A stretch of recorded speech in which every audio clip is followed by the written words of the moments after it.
Timóteo, capítulo 1, versículo 18. Diz assim, título, Prova de Tentações. E diz assim a palavra do Senhor. Segundo a tua vontade, ele nos gerou pela palavra da verdade, para que fôssemos como que primícias de suas criaturas. Timóteo, capítulo 1, versículo 18. Vamos ler mais uma vez. Segundo a tua vontade, ele nos gerou pela palavra da verdade, para que fôssemos como que primícias das suas criaturas. A minha versão pode estar um pouco diferente, amém? Mas podei-vos assentai-vos. Minha versão pode estar um pouco diferente da de vocês. Aqui a palavra do Senhor vai vir nos falando que, segundo a vontade de Deus, ele nos gerou pela palavra da verdade. Por que ele nos gerou pela palavra da verdade? Ele nos gerou pela palavra da verdade, pois ele é a própria palavra. Ele é a própria verdade. O verbo se fez carne, 1 João, tá lá. Ou seja, o que é o verbo? O verbo é a palavra. É a palavra do quê? Palavra de sabedoria, palavra da verdade, palavra da perfeição. É a palavra de misericórdia, de benignidade, de longanimidade. Jesus Cristo é a palavra. Deus é a palavra. O Espírito Santo é a palavra. A Bíblia é a palavra. Pois a Bíblia é a própria boca de Deus. É a própria palavra do Senhor. Então tudo que ele criou foi totalmente perfeito, de acordo com a palavra da verdade, para que fôssemos como que primícias das suas criaturas. Glória a Deus. Mas também no versículo acima, vai vir dizendo, toda boa dádiva e todo dom perfeito é lá do alto, descendo do Pai das luzes, em quem não há mudança nem sombra de variações. Como assim? A palavra de Deus já vem dizendo que toda boa dádiva, se é toda boa dádiva, é tudo que é bom. Se é toda boa dádiva, é tudo que é verdade. Se é toda boa dádiva, é tudo que é perfeito. Aleluia, Deus! E a palavra do Senhor também vai vir dizendo que todo dom perfeito vem dele. Aleluia! Só há uma forma de ter o dom perfeito. Esta forma é se o dom vier de Deus. Hoje em dia, né? Hoje em dia, como sempre aconteceu, até os mundanos conseguem ter dons, só que não é o dom perfeito. É o dom imperfeito, ou metade de um dom. Pois Lúcifer, Satanás, ele era um anjo. E ele, como ele já foi um anjo, ele teve os dons dos céus, que Deus deu a ele. Mas quando ele se rebeliou contra Deus, Deus o enviou para a terra, mas ele permaneceu com os dons dados por Deus. Só que esses dons vai ficar por um determinado tempo, pois haverá um tempo onde ele não vai ter mais esses dons. Só que Satanás, ele é tão medíocre que nem a chave do inferno ele tem. Ou seja, Satanás não é dono nem do inferno, pois quem tem a chave do inferno é Jesus Cristo. E o interessante é que, se Satanás tem dom, automaticamente os falsos profetas terá dom. Automaticamente os macumbeiros terá dom. Um exemplo, na época de Moisés, quando Moisés jogou o cajado no chão e o cajado virou cobra. Dom perfeito de Deus, a diferença de dom perfeito para o dom imperfeito. O dom perfeito é de Deus. Moisés jogou o cajado no chão, o cajado virou cobra. Aleluia! Os magos daquela época também jogaram os cajados no chão. E os cajados deles também viraram cobra. Qual foi a diferença? O cajado de Moisés, quando tinha virado cobra, automaticamente engoliu as cobras dos magos. O dom perfeito é mais poderoso do que o dom imperfeito. Outro exemplo, Saul. Deus virou as costas para Saul. Por que Deus virou as costas para Saul? Porque Saul virou as costas para Deus. Quando nós viramos as costas para Deus, Deus também vira as costas para nós. Aleluia. Só que há uma diferença. Há pessoas que o coração ainda está quebrantado. E mesmo virando as costas para Deus, ainda há salvação. Só que há pessoas que o coração está totalmente gelado, está totalmente em forma de pedra. E é neste momento que é o perigo, pois não há mais salvação. Pois a palavra de Deus diz que Deus enviou um espírito maligno sobre Saul. Ou seja, Deus enviou. Deus não permitiu. Satanás não chegou a Deus e pediu para ir até Saul. Não. Saul foi tão abominável aos olhos de Deus que Deus colocou o espírito maligno sobre a vida dele. Voltando para Moisés, a palavra de Deus vai dizer que Deus endureceu o coração do rei do Egito, de Faraó. Pois Faraó virou as costas para Deus, pois ele acreditava em deuses pagãos. Dom perfeito e dom imperfeito. Dom perfeito é aquele dom que Deus faz e se ele fez, está feito. Você não perde, você só tem a ganhar. Dom imperfeito, você ganha, mas automaticamente você tem que perder alguma coisa. Satanás, você ganha dinheiro, automaticamente você perde a tua alma. Pacto de sangue, o que muitos famosos estão fazendo hoje em dia. Com Satanás, você pode até fazer um pacto com ele, para o seu filho que nasceu sem andar, começar a andar, ele vai andar. Mas aí você automaticamente vendeu a alma do seu filho para Satanás. E aí Satanás vai vir atormentando a criança até ao findar da vida desta criança. A não ser que, pela misericórdia de Deus, ele encontre o caminho da verdade. Aleluia. Você ganha, mas perde alguma coisa. Dom imperfeito. Dom perfeito, você apenas ganha. Você não perde nada. E automaticamente você ganha 2 vezes mais. Porque a palavra do Senhor diz que quando nós damos um passo para Deus, Ele dá 2 para nós. Ou seja, você pede uma coisa e ganha em dobro. Um exemplo.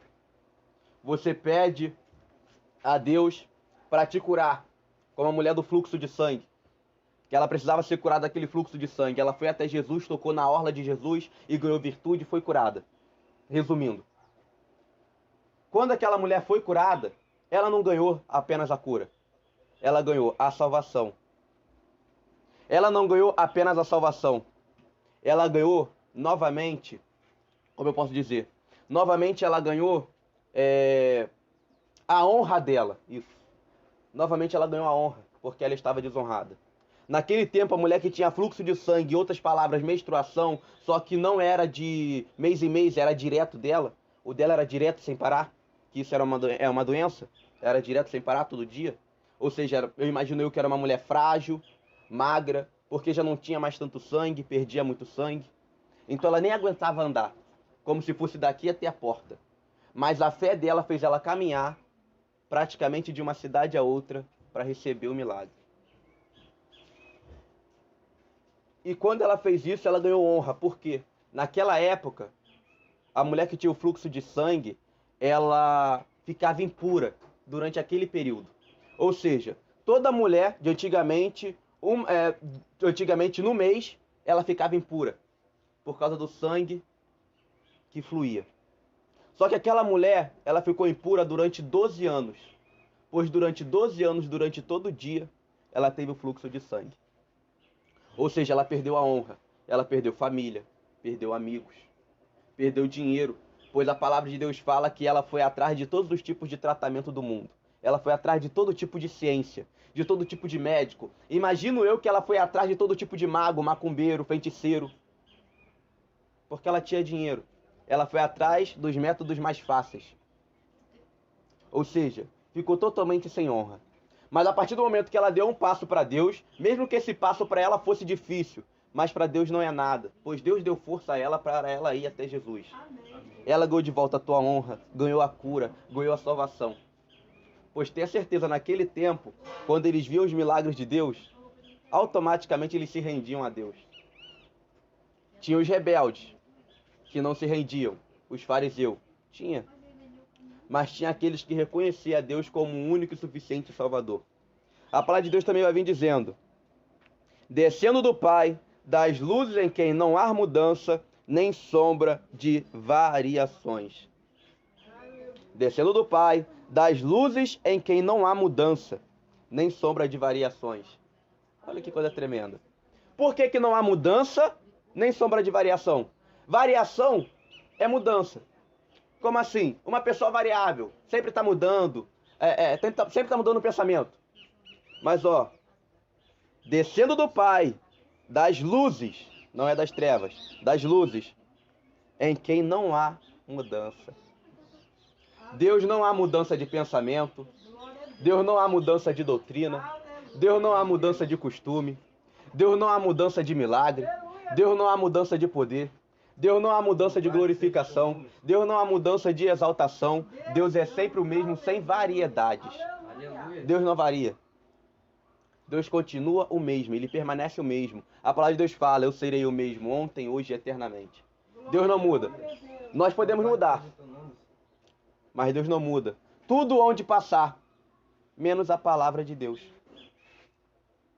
É bem simples. As pessoas se perdem por falta de conhecimento. Não é assim que a palavra diz? Padecemos por falta de conhecimento. Por que por falta de conhecimento? Por falta de leitura da palavra. Crescei na graça e no conhecimento. Mas toma cuidado, a letra também mata. A Bíblia fala. A letra mata. Você pode pesquisar muito na letra. Como assim? Ler a Bíblia, não se contentar com a Bíblia. Ler outros tipos de livros, não se contentar com aqueles tipos de livros. E assim você vai lendo, ler livros de filósofos.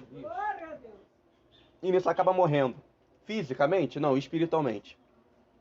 Mas quando você ler a Bíblia, primeiramente na graça, para depois ler no conhecimento, para depois ter o conhecimento, você não morre.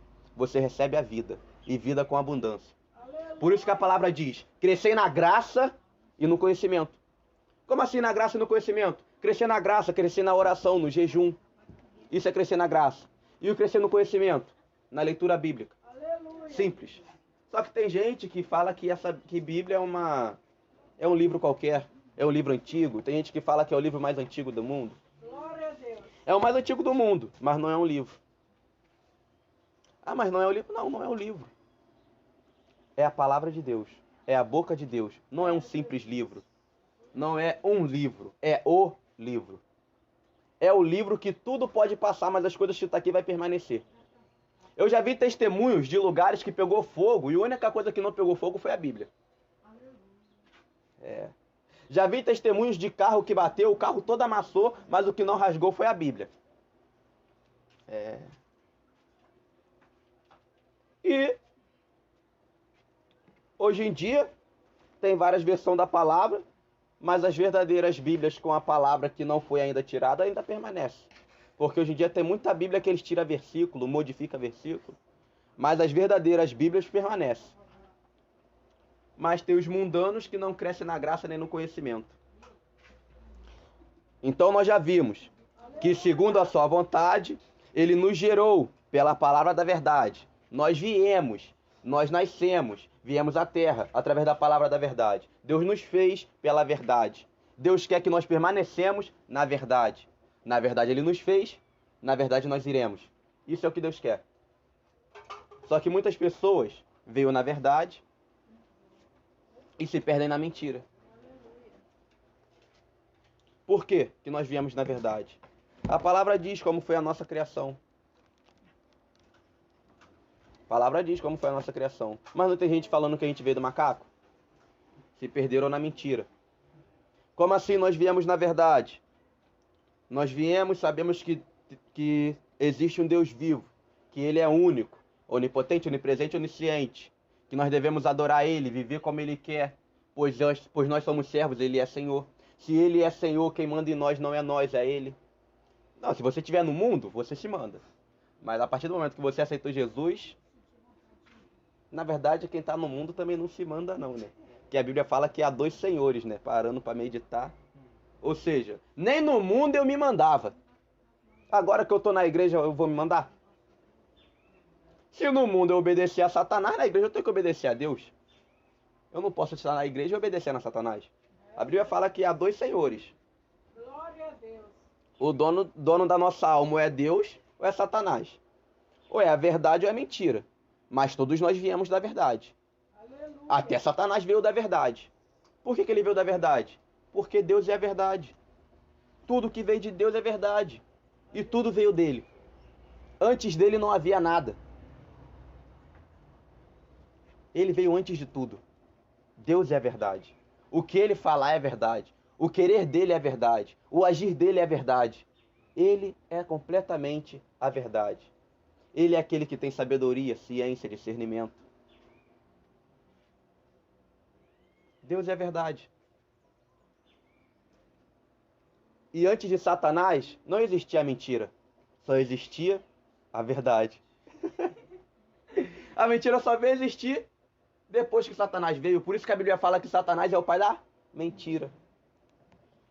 Ou seja, Deus é a verdade. Se ele fala que nós temos que andar de forma natural, nós temos que andar de forma natural. Ponto.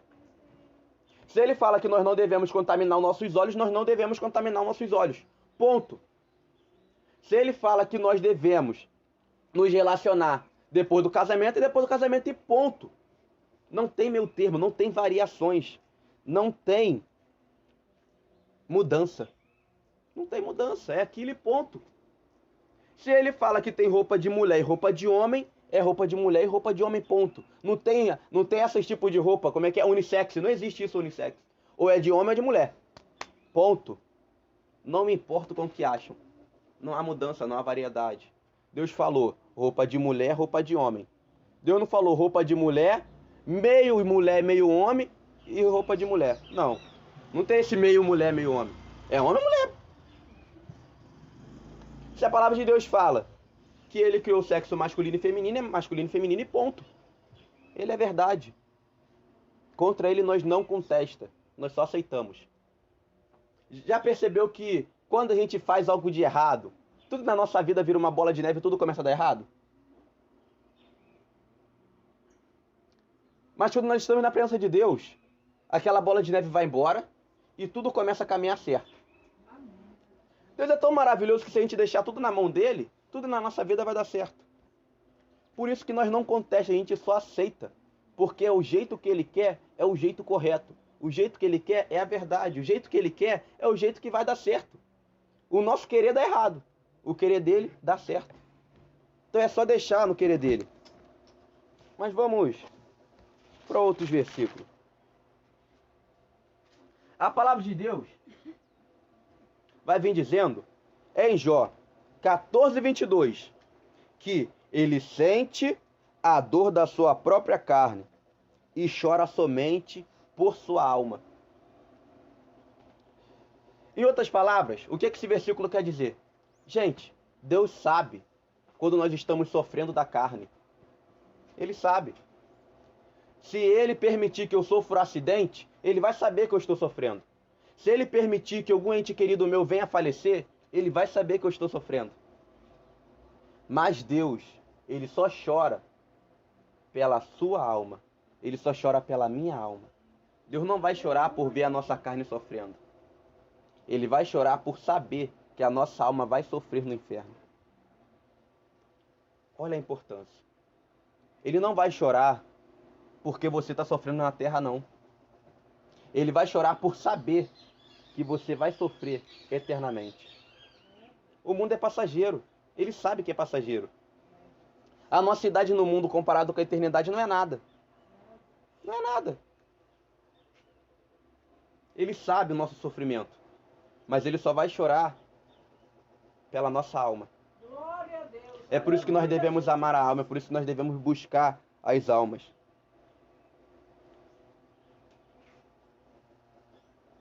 A palavra de Deus também vai dizer, não confie na vaidade, enganando-se a si mesmo, pois a vaidade será a sua recompensa. A palavra de Deus fala, não confia na vaidade. porque a vaidade engana-se a si mesmo. Tudo bem. Aí eu tô no mundo. Fui, sei lá, hoje em dia o jovem vai mais pra social do que baile funk, né? Então eu fui pra social. Tô lá no social, tut, na social. Tudo bem. Vem aquela menina toda maquiada. Tudo bem. Olhei pra menina, ela maquiada. No mundo eu vou olhar aquilo, vai estar super bonita. Olha que menina bonita, olha. Muito bonita, muito esbelta, muito bela. Muito maravilhosa. Tá. Mas aquela maquiagem que a menina tá usando é pra me enganar? Não. Tá enganando apenas ela. Sabe por que tá enganando mais ela do que a mim? Porque aquela mulher que está usando maquiagem vai entrar no mundo de escravidão. Como assim? Aquela mulher vai achar que ela só é bela quando ela está de maquiagem. Ela sem maquiagem, ela não é bela. Olha como que o Satanás começa a escravizar a vida da pessoa. Aquela pessoa que pinta o cabelo vai achar que só é bela quando pinta o cabelo. Com o cabelo natural ela é feia. Aquela pessoa que corta o cabelo, aquela mulher que corta o cabelo, só vai achar que tá bela com o cabelo cortado. Com o cabelo grande, ela é feia. O homem que deixa o cabelo crescer vai achar que só é bonito com o cabelo grande. Com o cabelo cortado, ele é feio. O mundo escraviza. Deus não escraviza, mas o mundo escraviza. A palavra vem dizendo, pois a vaidade será a sua recompensa. Por que a vaidade será a sua recompensa? A própria palavra já diz. Se você busca a vaidade vai ser sua recompensa. Como assim? Eu busco a beleza, né? Se eu fosse mulher, né? Eu busco me maquiar, colocar um brinquinho, colar, né? Fazer cílio, sobrancelha, podar o cabelo, né? Podar o cabelo, que nem planta. Deixa eu ver mais o que. Botar roupa apertada de academia pra chamar atenção, mostrar os glúteos, né? Botar uma camisa apertada, pá, um decote. Tudo bem. Mas por que a vaidade vai ser a minha recompensa? Porque na minha concepção, eu só serei bela, ou só serei bonito, quando eu estiver daquela forma. Quando eu me deparar no outro dia sem estar vestido daquela forma, eu vou me olhar no espelho e vou ficar triste. Isso se chama o quê? No mundo se chama quando autoestima baixa, né? Baixa autoestima. Quando eu estiver sozinho ou sozinha, eu vou ter autoestima baixa. Ou seja, a vaidade é minha recompensa. Você só está feliz enquanto você está praticando aquele ato. Você só está feliz enquanto você está com maquiagem. Só está feliz enquanto pintou o cabelo. Só está feliz enquanto cortou o cabelo. Mas depois que aquela noite passar, depois que aquela festa passar, a sua felicidade foi embora? Como assim? Você só é feliz enquanto está com a vaidade? Sem a vaidade, você não é feliz? É o que um amigo meu falou comigo lá de Búzios. Ele perguntou pra mim, Davi, na verdade, as mulheres falam que maquiagem é pra limpar as imperfeições do rosto. Mas na verdade a maquiagem limpa ou suja o rosto? E aí? A maquiagem limpa ou suja o rosto? Qual é a concepção de vocês?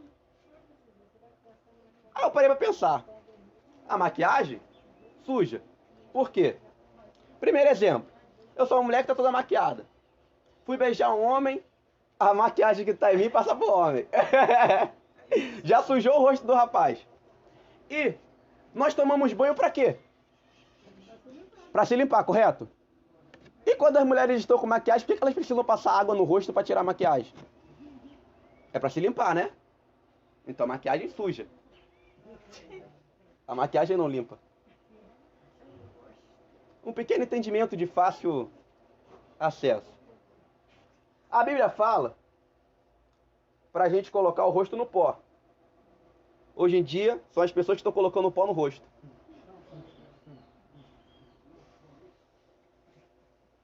Não é só mulher que tá usando maquiagem hoje em dia não, tá? É homem também.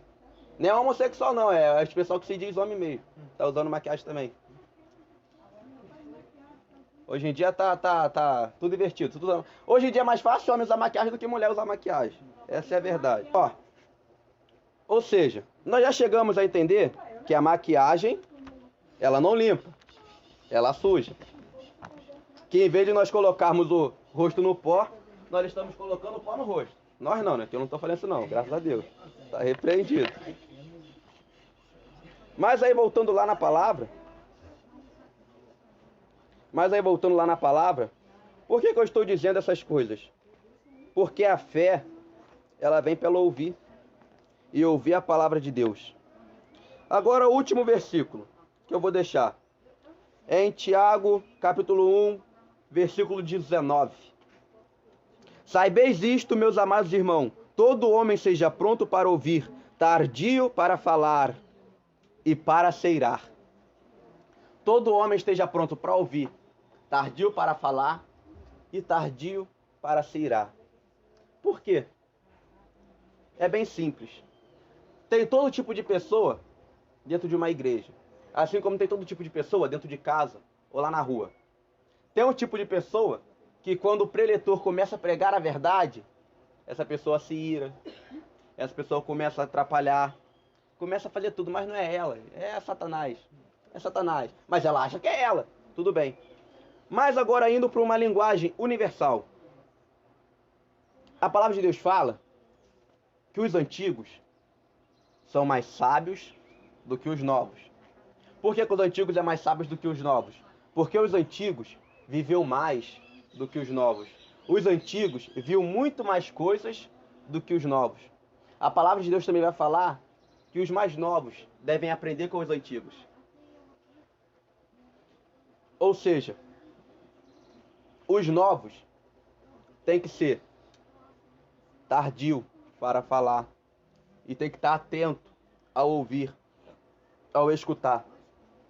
Vocês podem perguntar a qualquer pessoa dos anos 50, 60, 70, até 80, como eram as igrejas de antigamente. Aleluia. Elas vão dizer, as igrejas antigamente eram de doutrina, ou as igrejas antigamente era mais turrona, era mais durona. E hoje em dia, né, quando nós estivermos velhos, né, se Deus permitir, né, e os mais novos, no caso, perguntarem pra gente como eram as igrejas do nosso tempo. A maioria das igrejas, mundana. Olha a diferença. Mas por que isso está acontecendo? 1, os jovens não querem mais obedecer os mais velhos. E 2, os mais velhos estão com medo de ensinar os mais novos. Por quê? O mais velho fala uma coisa pro mais novo, eu já sei das coisas. Aí quando se arrebenta no mundo, eu já fui, né? Eu ainda sou jovem, né? Mas eu tô falando que eu já fui assim. Eu sei de tudo, sei me virar. Só que eu fui mais, eu já botei minha cara mais a tapa, né? Fui morar sozinho, né? Botei minha cara mais a tapa. Tem gente que fala que é turrão, que sabe de tudo, mas que continua por baixo da casa dos pais. Eu já botei minha cara mais a tapa. Já que eu sei de tudo, vou ficar na casa do meu pai pra quê? Ó, fui embora. Mas o bom filho a casa torna, não é mesmo? Me arrebentei todinho no mundo. Me escapelei todinho no mundo. E aqui estou de novo. Por quê? O mundo é ilusão, gente. O mundo é ilusão. Se eu tivesse ouvido mais o que meu pai me falava, falado menos, enquanto ele estava falando, e eu mirasse menos, muita coisa que aconteceu comigo não teria acontecido. Por quê? Meu pai me ensinou o caminho que eu deveria andar. Mas entrava por aqui e saía por aqui. Algumas coisas ficavam. Foi graças a essas coisas que ficou na minha cabeça que eu não fiz muita coisa no mundo, né? Porque eu continuei com o temor de Deus. Mas quando ele ou algo antigo falava, eu debatia. Quando eu não debatia, eu ficava irado por dentro. Fui pro mundo, me arrebentei todinho e voltei. Aí diz assim, ó: pois a ira do homem não opera a justiça de Deus. Se eu estava mirando a justiça de Deus ia operar em minha vida? Não. Deus ia fazer justiça pela minha vida? Não. Deus ia me proteger? Não. Pois eu virei as costas para Deus. Deus só me protegeu porque eu sabia, sim, eu sabia, que tinha gente orando pela minha vida. Eu sabia que meu pai era uma dessas pessoas. Agora, as outras pessoas eu não sabia, mas eu sabia que tinha mais pessoas. Até aquela pessoa que você não conhece, ora pela sua vida. Glória a Deus. Aleluia. Por que aquela pessoa que você não conhece ora pela sua vida?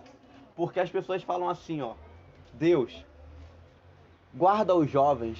Deus, guarda os adolescentes. Guarda as crianças. Deus, salve essas vidas que estão no mundo, que estão no pecado. Deus, salve essas vidas que estão desviadas, que se afastaram da tua presença. Então, automaticamente, essas almas estão orando por cada um de vocês, assim como está orando por mim. Aleluia. E tem pessoas que vão mais além. Tem pessoas que oram pelas almas, pessoas que jejuam pelas almas. E quando a pessoa ora e jejua pela alma, ela automaticamente está orando pela alma dela e pela alma de cada um de vocês. Está orando até mesmo pela alma daqueles que nem estão aqui no culto ainda. Então, se hoje eu estou aqui com vida, e se hoje eu estou aqui porque Deus voltou a olhar para mim, é porque teve pessoas que orou por mim. Se hoje vocês estão sentados nessas cadeiras, é porque tem pessoas que oram por você. Às vezes é pessoa que a gente nem espera que está orando, mas vai estar orando por vocês, por cada um de vocês. Por isso que Deus vira o rosto, mas Ele continua atento para nós. Ele vira o rosto para o nosso pecado, mas continua atento para nós, porque Ele está ouvindo a oração dos justos, Aleluia. as orações daqueles que lutam contra a ira, pois o homem que se ira não há justiça nele, mas aquele homem que luta contra a ira, a justiça de Deus vai permanecer nele. E a palavra de Deus fala que nós devemos ser mansos e humildes de coração.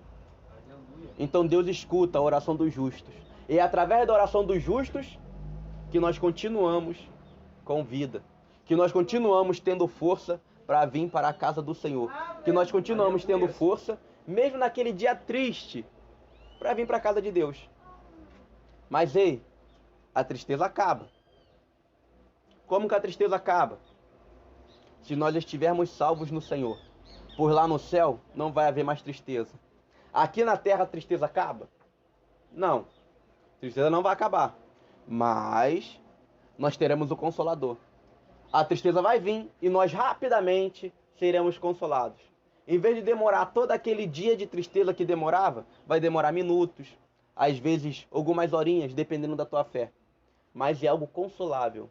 E como que nós alcançamos o Consolador?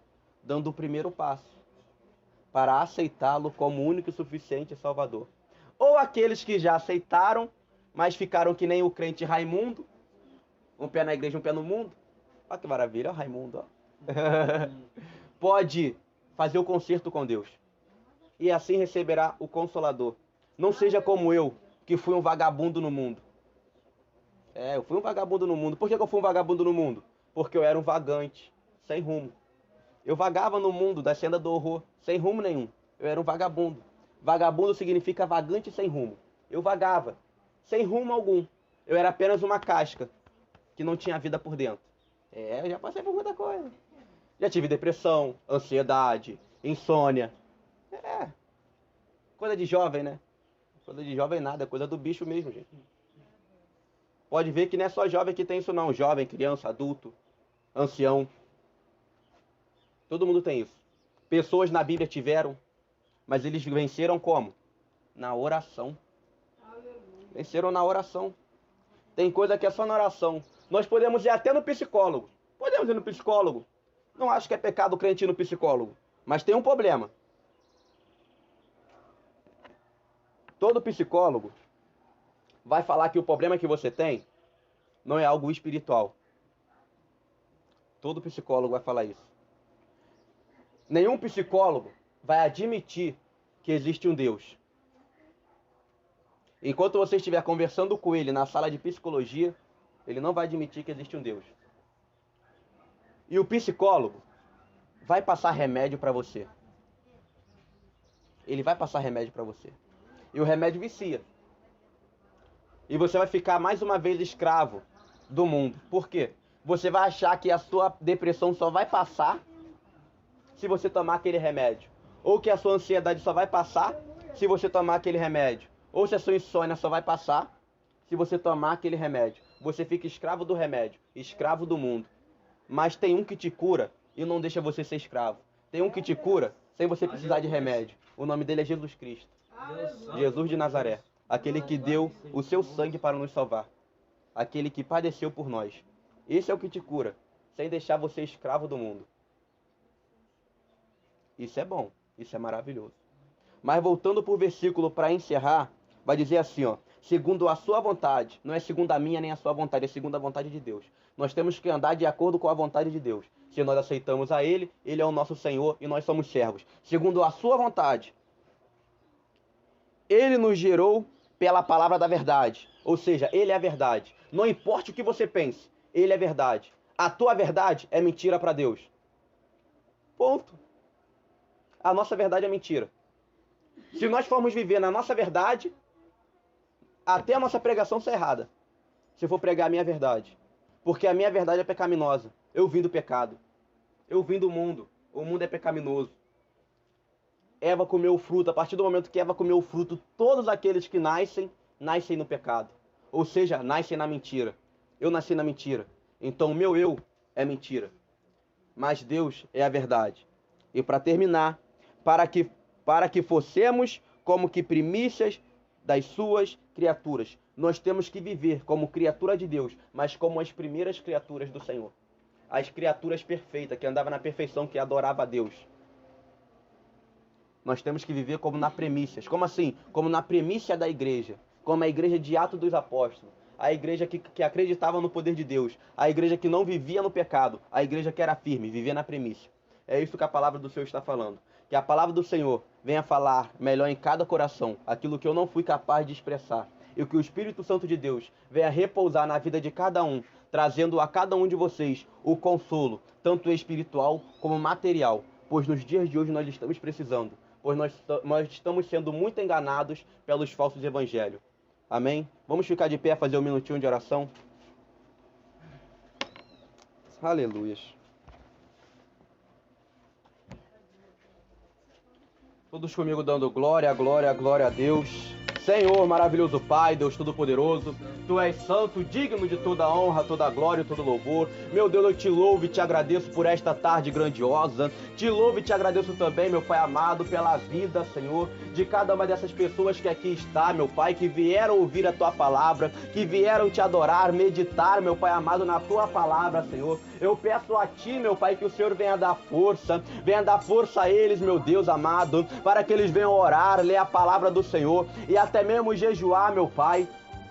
Pois, Senhor amado, há um demônio, Senhor amado, que tenta colocar-nos, Pai, aleluias, com fraqueza na oração, no jejum e na leitura da palavra. Mas eu rogo a Ti, meu Pai, que no dia de hoje o Senhor venha com o renovo, que o Senhor venha nos envolver no fogo e venha nos ungir com o Teu sangue, meu Pai, nos limpando, nos purificando, meu Senhor. Eu rogo a Ti para que venha avivando a Tua igreja, meu Pai, pois Tu és maravilhoso, meu Senhor. Eu rogo a Ti também para que o Senhor venha curando toda a enfermidade posta por Satanás, que o Senhor venha curando, meu Pai, seja esta enfermidade física ou espiritual, Senhor. Enfermidade física esta que pode ser, meu Pai amado, uma dor de cabeça, uma dor nos ossos, pode ser dor no estômago, no coração, pode ser, meu Pai amado, aleluia, um câncer, meu Deus. Mas eu rogo a Ti, meu Senhor, para curar essa enfermidade física, enfermidade, meu Pai amado, aleluia, espiritual esta que pode ser uma depressão, uma ansiedade, uma insônia,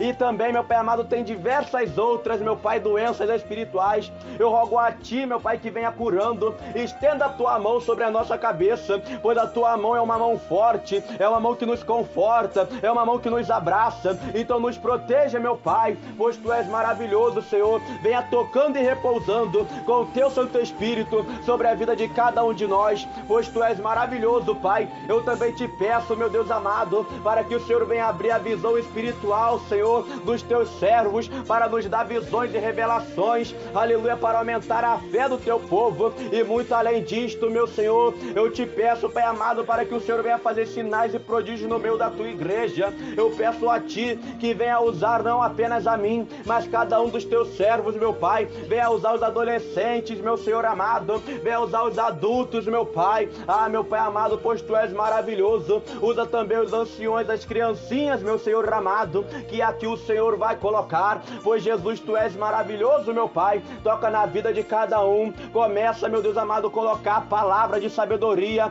sobre as nossas vidas, meu Pai, para que nós venhamos ter o que pregoar, para que nós venhamos ter, meu Pai amado, uma oração de coração contrito, que nós não venhamos rasgar as nossas vestes, mas venhamos rasgar o nosso coração, pois a tua palavra diz que o Senhor é lâmpada para os nossos pés e luz para os nossos caminhos. Então vem iluminando, meu Pai, aonde o Senhor quer que nós venhamos passar, pois tu és maravilhoso, meu Deus, em nome do Pai, do Filho e do Espírito Santo de Deus. Amém e amém, Jesus.